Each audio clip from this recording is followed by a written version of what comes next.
What's up, guys, and welcome back to Pete's Carport. Today we're going to be installing the RX8 front bumper lip. And yesterday we got to install the LRB aluminum under tray. And I'm going to tell you, it's been awesome driving that car around and seeing the temperatures lower and lower each day. So let's go ahead and unbox this.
Alright guys, so what's so awesome about this front bumper lip is I'm going to be painting almost all of my accessory parts, including the hood I showed you guys in that last episode, that we're going to be installing a pretty cool scoop that's going to be fully functional. It's going to allow air to come out, and we're going to show you how to install that properly in the area where you're going to get the best cooling.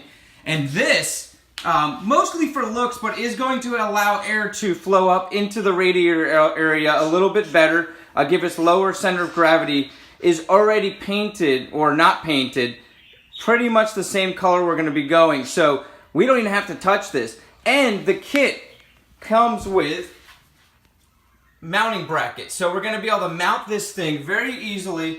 And from other videos I've seen, there's no cutting or molding or anything needed. They do a very good job sending this out properly. It looks awesome.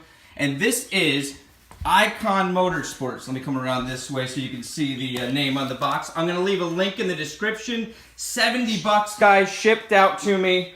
You can't beat that. It's going to make the car. Alright guys, so let's go ahead and set the car up for installation. Before I do that, I wanted to give a shout out to Japanda Tuning. They did a video about a month or so back where he went over all of the mods he had, and I fell in love with several of them, including this front lip, and the price, you can't beat it. He has an installation video as well. But let's go ahead and get this thing put on. We're going to try to use the mounting bracket first and go from there. Alright guys, let's do it.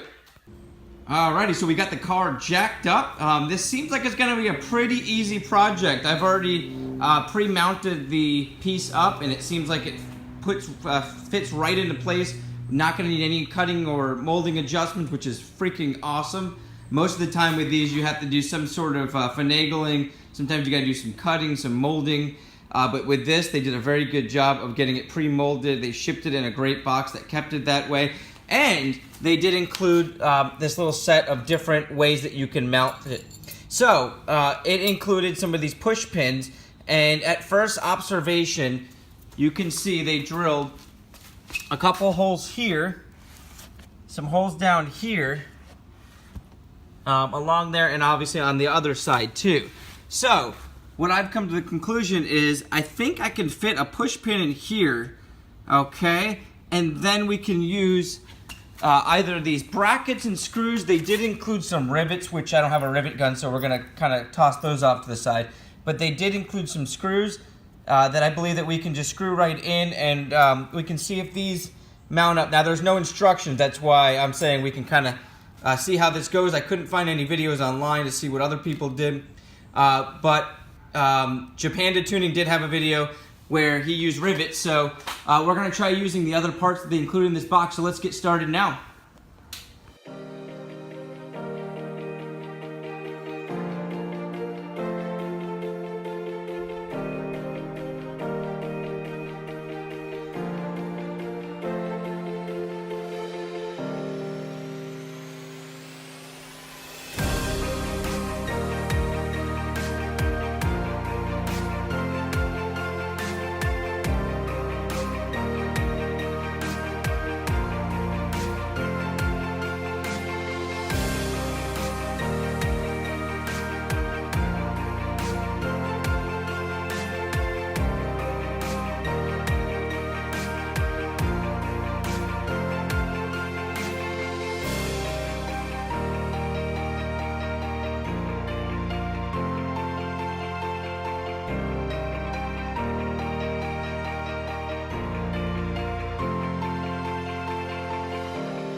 Okay guys, let me fill you in here because this came out amazing. It was very sturdy. So I was able to use the brackets that came with the lip, and they mounted right up to the LRB under tray, which I'm sure it would work just as well on your plastic under tray if that's what you got. And I was able to use the screws that came with the lip to mount it directly to the lip. So I unbolted the bolts that you see right there on the LRB under tray, which if you have the standard under tray, you can do that as well. Next, I grabbed the longer brackets and mounted those further off to the right and left, as you can see in this picture, and used the screws that came with the kit as well to screw it up to the underlip. And this made it extremely sturdy. Alright guys, so the last thing I noticed is this piece wasn't snug up against here as much as it was on the other side. And for extra security for this, I'm going to go ahead and put a few of these self-tapping screws, one probably here, one probably there, and I'm going to make them even on both sides. The piece itself, just from the braces I put up underneath and your pins on the side, is very secure. So let's go ahead and do that now. Alright guys, so I wanted to kind of show you the final product. I'm going to drop the card down in a second here, but the screws that I was going to use right here were too short, so I found some longer ones just to get them in there and hold it. But I think I'm going to go down to Home Depot and find something a little nicer that kind of fits the style of what I'm going for. And I might even just paint the heads of them black. But those are the two spots I put them at. I did measure that out. And the push pins, what I was able to do is turn the wheel and get, let me see if I could focus on that push pin there. Put the push pin in, that's what held it in originally. And then I actually tapped in a screw right next to it. And this is very secure right now. Let me show you guys the under braces, how I put those on, as I was explaining it to you earlier, where they were going to go. And if I can just get them focused, you can see how each one of those went on. Let's see if I can get that focus. And that is really, really holding it in. You can see it's only those 4 brackets, and because of this LRB under tray being attached to that, it's extremely secure in there. I'm not worried about hitting something and having this front lip fall up. So let's go ahead and drop it down and take a look at how it looks when it's on the ground. And hopefully this video helps you guys out. If you have any questions, always feel free to reach out, contact me. Once again, my name's Pete. This is Pete's Carport. Stay tuned, you're going to see the car on the ground.